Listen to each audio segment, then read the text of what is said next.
Bem-vindos ao Visão Alternativa, um programa de comentário político e económico sobre a situação nacional e internacional. Obrigado, Joaquim Jorge, por estar aqui connosco mais uma vez. Já sabe que eu gosto de estar aqui, estou aqui com muito prazer. E cá vamos nós. Mas nós nunca discutimos, até nos damos bem. Vamos voltar àquele tema que nos acompanhou durante 2 ou 3 meses, que parecia que já estava arrumado, mas há aqui uns pormenores que o Joaquim Jorge e eu próprio podemos falar aqui sobre um pouco aqui as maiorias nas câmaras do Grande Porto. Pois, porque esta eleição, como sabem, ganhou o Rui Moreira, mas não tem maioria, não é? É preciso que se diga que no Porto há 13 vereadores e o Rui Moreira teve 6. Depois o PS teve 3, o PSD 3 e a CDU 1. Portanto, é preciso mais um para ter maioria.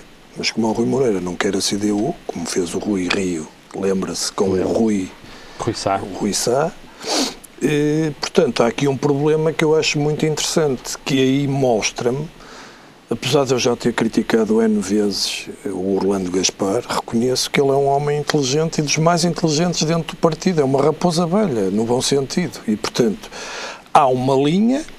Isto é interessante, porque aqui mostra no Porto que ainda há 2 linhas, que é a do Seguro e a do Sócrates.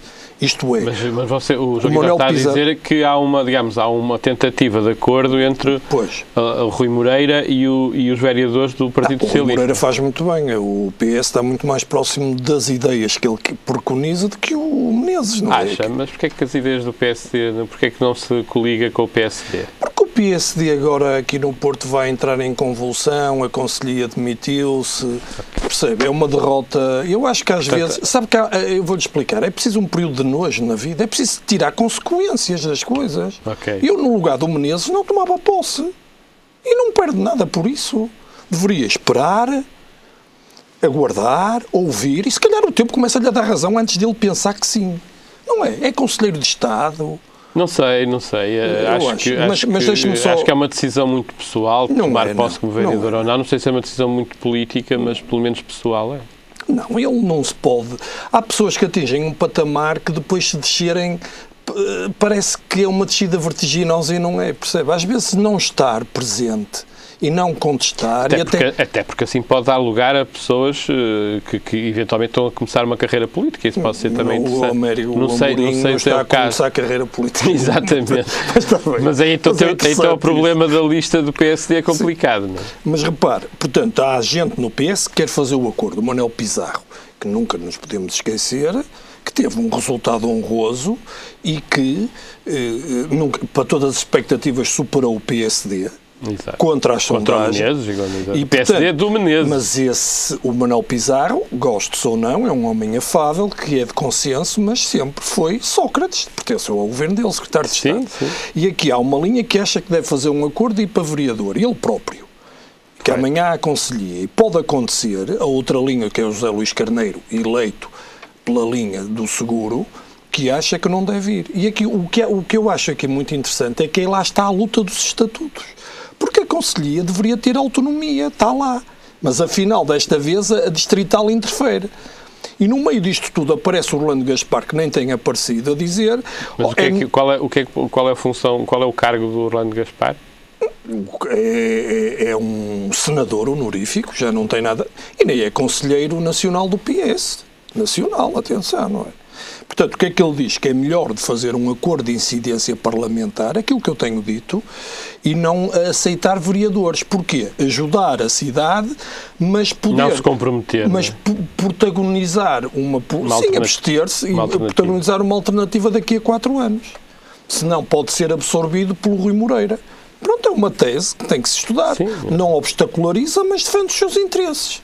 Em Gaia, há uma coisa muito interessante, que já andavam a dizer que o Aguiar era vice-presidente, mas eu sempre achei que isso não cabe na cabeça de ninguém, não é? Tem 5 vereadores, mas é preciso que se diga que o PS Gaia tem a maioria na Assembleia Municipal, portanto, aprova tudo. Eu não sei muito bem, sabe que há uma coisa que eu também não sei e gostava de saber. porque há coisas que se tem que aprovar que eu não sei se é na Assembleia Municipal ou se é no Executivo. Normalmente tem que ser aprovada em duas fases. Primeiro no Executivo e depois ratificada na Assembleia Municipal. Já viu, não é no Executivo e depois era na Assembleia Municipal. Não, tem que ser a maior parte das decisões tem que ser aprovadas... Paulo, não leva mal, mas em Gaia não há muita coisa para aprovar, há para manter, mas o que é que se prevê que evolua, qual é a evolução que se prevê? Repare, aqui vamos então explicar Gaia para as pessoas perceberem. Não há 13 vereadores, eu não percebo porquê. Porque tem mais população, é maior, mas pronto. Está Quantos são? 11. Pronto. 5 do PS, 3 do PSD, que ficou à frente do Aguiar, e depois 3 do Aguiar. Portanto, basta um. Exato. Mas isto não pode ser contas de mercearia, não é? Percebe? Mas o que é que quer dizer isso? Não pode ser? O que eu quero dizer é que nós não podemos estar a dizer que seguimos esta linha e, de repente, para haver um executivo estável, abdicamos todos os nossos princípios. Tem que haver um protocolo que pode não passar pelo executivo. Esses vereadores podem não ter pelouro e podem aprovar desde que se lhes protagonize a ação, por exemplo, numa empresa pública. O que eu quero dizer é que o Joaquim Jorge é mais favorável a um acordo de incidência não permanente do que um acordo permanente, quer em Gaia, quer no Porto, é isso? Vamos ver se nos entendemos. O Eduardo Vítor Rodrigues ganhou uma vitória extraordinária contra o PSD. Um por dentro, outro por fora. Vamos agora dizer que o Aguiar não é social-democrata? Claro, obviamente. Pois, portanto, aqui foi pena o Sarabando não ser eleito. Está a ver? Foi por pouco. Portanto, criava-se aqui, provavelmente, uma maioria de esquerda. Mas pronto, isso são hipóteses que não está no ar. Mas atenção, tem a maioria na Assembleia Municipal. O que é que acontece? Pode haver um acordo que não passa por dar pelouros. Por estabilidade, não é? Percebe? Sim, exato. Mas, portanto, não há, mas aqui ainda não há... Como é que é possível andar-se a dizer que o Guilherme Aguiar seria o vice-presidente se tem? Não há movimentações, não há nenhuma informação oficial... que o Eduardo Vítor Rodrigues não abdica dos seus princípios e da sua linha programática, que não vai deitar por terra e que isto não é uma conta de mercearia. Vamos um para aqui e outro para... Não é assim. Não é? Pode governar. Portanto, em minoria. Ele está à procura não como o Rui Moreira, mas, portanto, está numa posição diferente do Rui Moreira, é isso? Eu acho que sim. E é isso que o Joaquim Jorge acha que isso é mais correto? Acho, por tudo o que se disse. Portanto, há uma grande linha de separação entre o programa, vamos dizer, a maneira de estar... Há uma grande linha de separação entre o que era e o que foi, porque o Aguiar foi uma pessoa que também fez parte do executivo do Menezes. E o Menezes não só foi coisas más, é que agora toda a gente diz mal do Menezes, eu acho que é. Eu não digo. Tem defeitos, mas tem muitas qualidades, valha-me Deus, quer dizer, percebe? Portanto, eu também acho que em Gaia não há muito mais para fazer. Há para melhorar e manter gerir, claro, otimizar. E canalizar o pouco que há para outras questões ações mais sociais, desenvolvimento económico, interior. É isso que eu ouvi, não é? Portanto, no resto do Grande Porto há maiorias absolutas, claro, portanto não se passa nada. O Maia ganhou com maioria absoluta. Gondomar e Valongo. Claro. E aqui à volta, digamos, só estes dois casos são os mais mediáticos tem piada. E são contíguos, digamos. São e se calhar pode haver uma boa Mas tem muito a ver também por causa das candidaturas independentes, que se calhar, digamos, levaram a que houvesse mais dispersão de voto. Claro, eu acho que sim.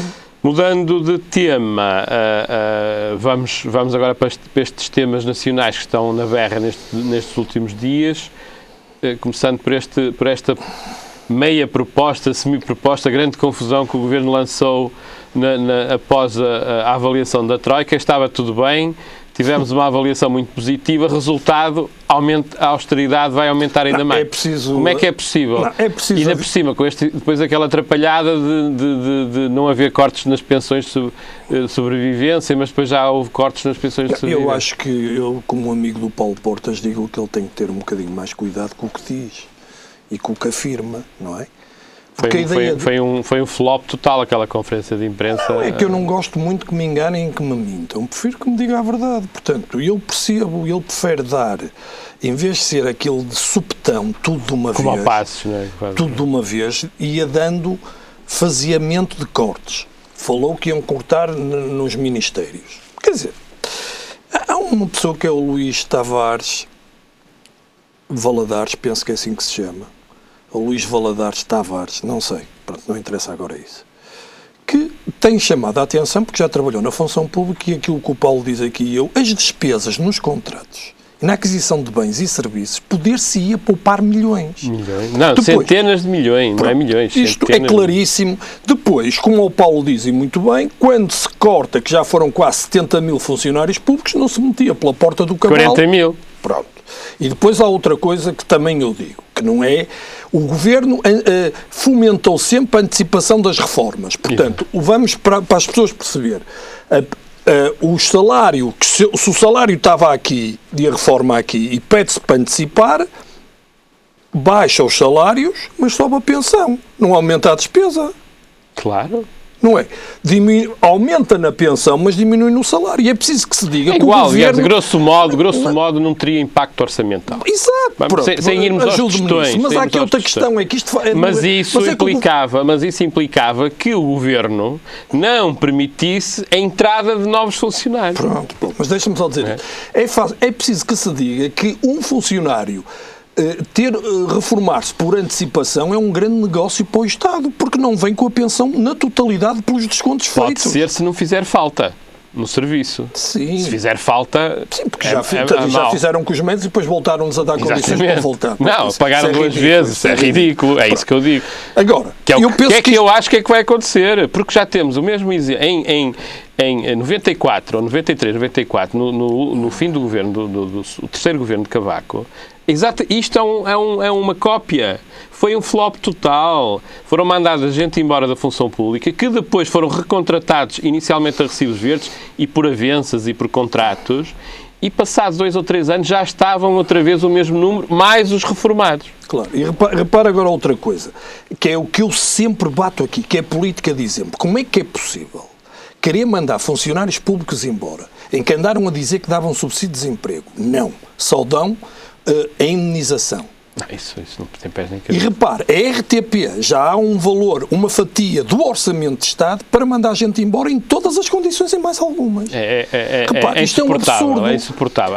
É um governo de loucos. É um governo de loucos. Não, porque não faz sentido nenhum. Claro, repare, agora...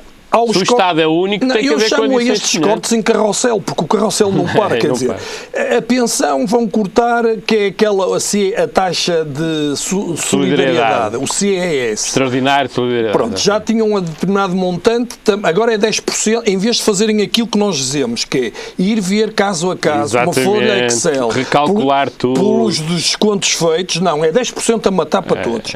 E agora, eu acho... E sabe porquê? Porque isso é benéfico para os políticos, primos dos políticos, amigos dos políticos, enteados, amantes dos políticos, que não têm os anos de contribuições. E então eles não querem ir pelos anos das contribuições, porque isso é contra eles e os seus amigos e família. Coisa, eu não sou, é que há um discurso que agora é para arrebentar com os políticos. Eu não sou isso. Eu acho que há gente séria na política, com valor, e ser político, vou-lhe dizer, é um grande esforço físico, mental, a devassa da vida privada, tudo, merece ter uma benéfica. Mas deviam ter vergonha e não ser tão desavergonhados. Claro, nesta altura do campeonato, exigir que se corte a pensão e agora... E a sobrevivência, ainda não falámos das pensões de sobrevivência. Podemos falar, esta revanche o que é? Como eu, funcionário público, são obrigados pelo Constitucional a dar o subsídio de Natal, vão-me tirar 10% por mês, portanto são 120%. Claro, é um salário... Mas eles sabem que isso vai ser chumbado no Tribunal Constitucional, portanto vamos ter aquela fita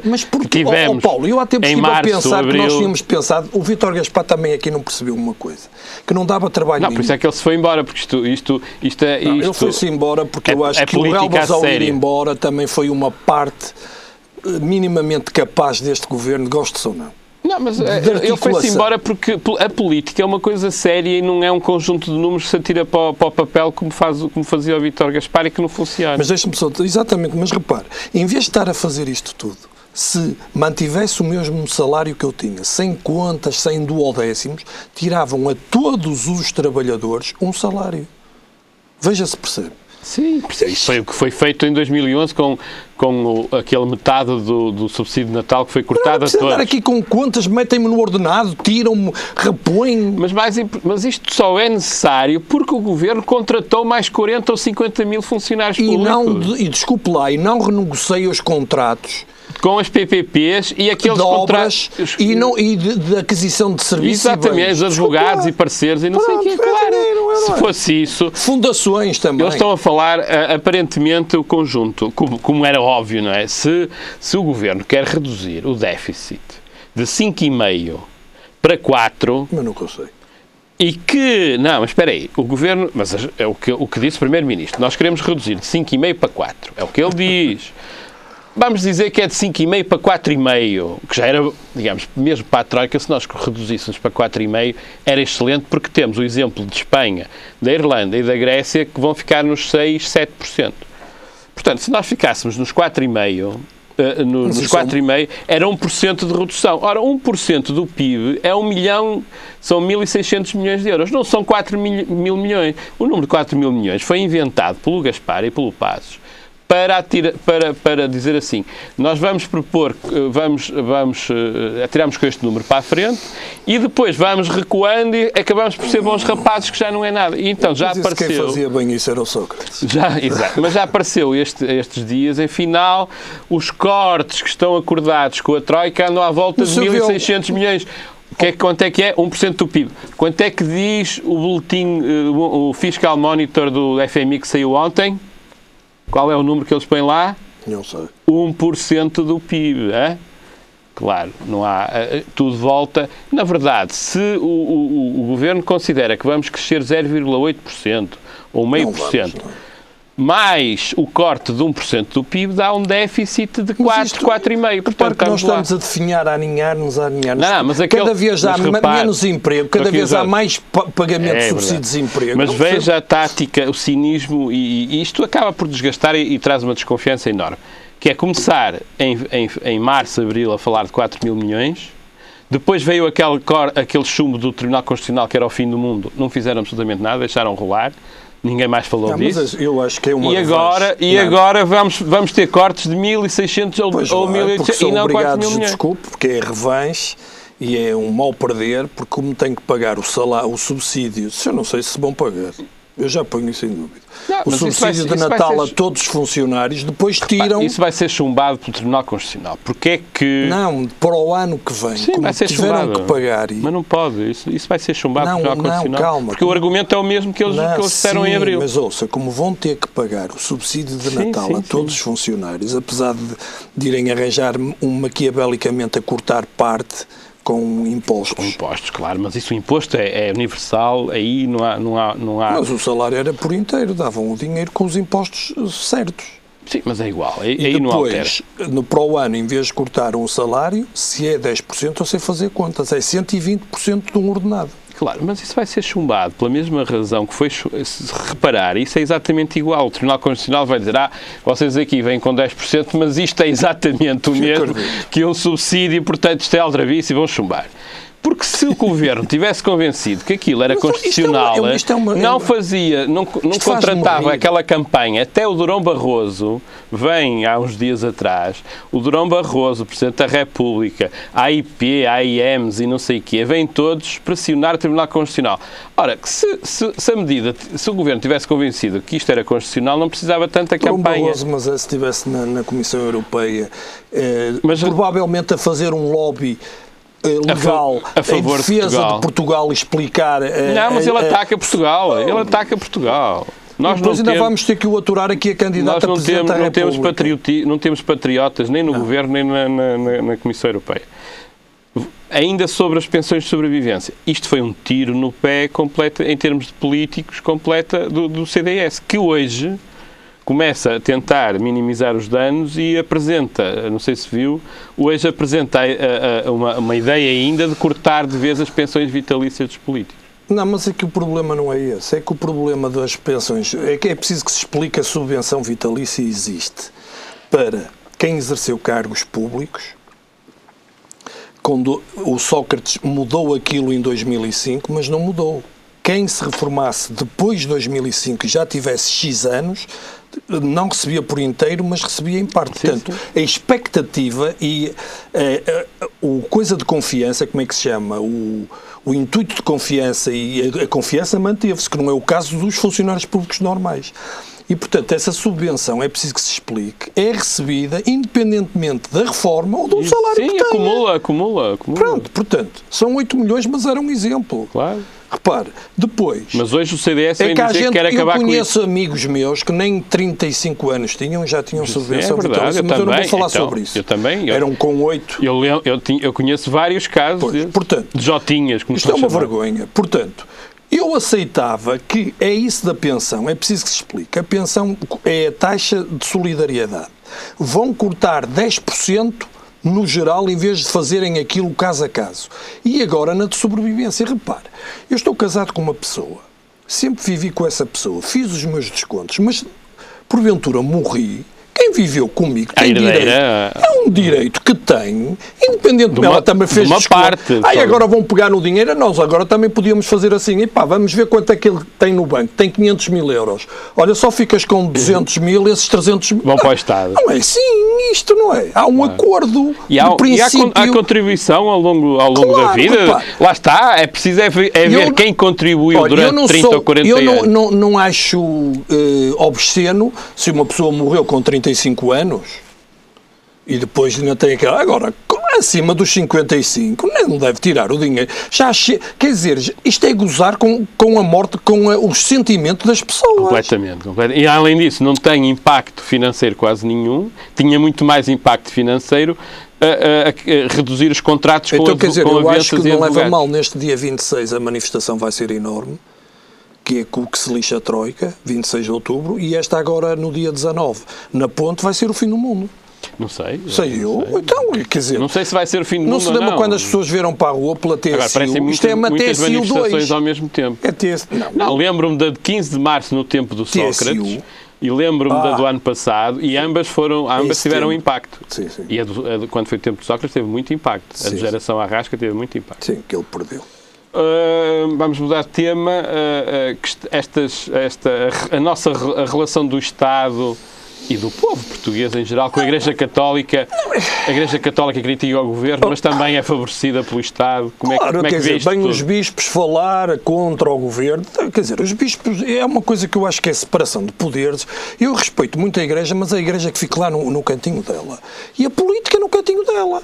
A política e a sociedade portuguesa, graças a Deus, tem quem defenda os seus interesses. Ou aparentemente lutam por isso, que é os sindicatos, os próprios cidadãos. Eu não admito. Eu não me vou meter na Igreja a dizer, olha, o senhor já há muitos anos não devia estar a dizer a missa de costas para mim e virar-se. Olha, desculpe, porque é que o senhor é contra o aborto? Olha, desculpe, porque é que há aí pedofilia? É uma questão própria de cada olha, entidade. porque é que durante anos e anos a casa do senhor, do padre, era a maior da freguesia? Percebe? Portanto, depois fui ler a cordata. Há uma cordata entre o Vaticano e Portugal, que é, salvo erro, o número 20, em que a Igreja Católica não paga impostos sobre bens e sobre rendimentos. Isto é, um exemplo, não paga em mim. Mas a mim dizem-me assim, a Igreja desempenha uma grande função. Eu sei, mas podia desempenhar muito melhor. A Igreja tem muito dinheiro. O Vaticano é riquíssimo. E a Igreja Católica também tem muitos bens. Repara, portanto, eu não sou a favor da Igreja. Respeito muito os bispos e as outras confissões. Quem não é católico? Até uma falta de respeito a quem é católico. Repare, a Igreja está perfeitamente a arder, que é pedofilia, não haver ordenação de mulheres, não sei porquê. O aborto... Eu não discuto esse tipo de questões porque lá está, já fui católico, agora sou ateu e portanto acho que... Eu não sou ateu, sou agnóstico. É uma associação a Igreja privada, é culpada portanto... de eu deixar de acreditar na Igreja, porque eu venho-me vindo a afastar e sou agnóstico, percebe? Pronto. Então, se é agnóstico não é crente, se não é crente não podia mas já pode fui, pertencer à Igreja já Católica. Tenho vindo afastado devido ao comportamento da Igreja que não acho compatível com o que penso, percebe? Portanto, acho isso lamentável. No fundo sou laico. Mas, portanto, acha mal, quer, por um lado, as críticas, digamos, de âmbito político, quer as isenções fiscais. Mas que autoridade moral tem um bispo para dizer que o Estado não pode cortar as pensões, a isto e aquilo, se essa entidade para quem ele representa... Claro, vamos ver se todo... Eu não sei, eu não percebo muito matemática, mas se todos pudéssemos contribuir um bocadinho, o esforço era menor. Sim, apesar de que isso não ia adiantar de nada, porque o desenvolvimento económico não vem dos impostos, vem ao contrário, vem do aumento da atividade económica e, portanto, qualquer tipo de imposto, na prática, vai reduzir a atividade económica. A menos que se fosse sobre as importações. É diferente. Ou sobre produtos de luxo. Mas se estamos a aumentar impostos continuamente, como vai ser o caso, diretos e indiretos, no próximo orçamento, a atividade económica vai continuar a ser recessiva e não vamos sair deste ciclo vicioso. E eu nem sequer entendo como é que na Congresso... Eu acho que os patrões, se fossem inteligentes, criticavam o governo cada vez tirar a maioria dos funcionários públicos que deixam de ter dinheiro e não têm dinheiro para comprar no privado. Mas tivemos dois eventos, que foi o Congresso das Ordens dos Economistas, onde continua a haver economistas de renome, ou seja, mediáticos, a defenderem esta austeridade sem nexo, o que é espantoso porque qualquer economista internacional consagrado já disse, finalmente, digamos, é um consenso que esta austeridade é prejudicial, este tipo de austeridade. E tivemos também o Congresso de Empresários, onde não se ouviu também uma crítica a este excesso de austeridade. Mas eu gosto de ver na televisão pessoas anónimas a falar, têm um discurso muito mais certo. E mesmo dos próprios bancos, os bancos são altamente penalizados por esta recessão por causa dos incumprimentos. E, portanto, mas temos na mesma o senhor Ulrich, que tem a mania que é a estrela político-bancária, e continua sempre com aquelas coisas a dizer precisamos de mais austeridade e, no entanto, os resultados dos bancos em Portugal são muito, muito afetados por isso, porque as pessoas deixam de poder pagar os seus empréstimos, as empresas, temos falências e, no entanto, continuamos a não haver um movimento das elites, eu diria das elites, que possam pôr um bocado de cobro a isto. Para acabar, futebol, seleção nacional, o que é que podemos dizer sobre isto? Eu gostava que o Ronaldo voltasse a resolver os jogos, porque temos que ganhar a Israel, que não é fácil, esta sexta-feira, e na terça a Luxemburgo, e esperar que a Rússia não ganhe, porque se empatar nós podemos ficar em primeiro, porque nós estamos em segundo, mas é preciso que se diga que são escolhidos os melhores segundos, mas que são limpos os pontos com o último, que pode ser 6 ou 4, que dava jeito. Para depois ficarmos cabeça de série do segundo. E o Ronaldo parece estar em forma, portanto temos aí.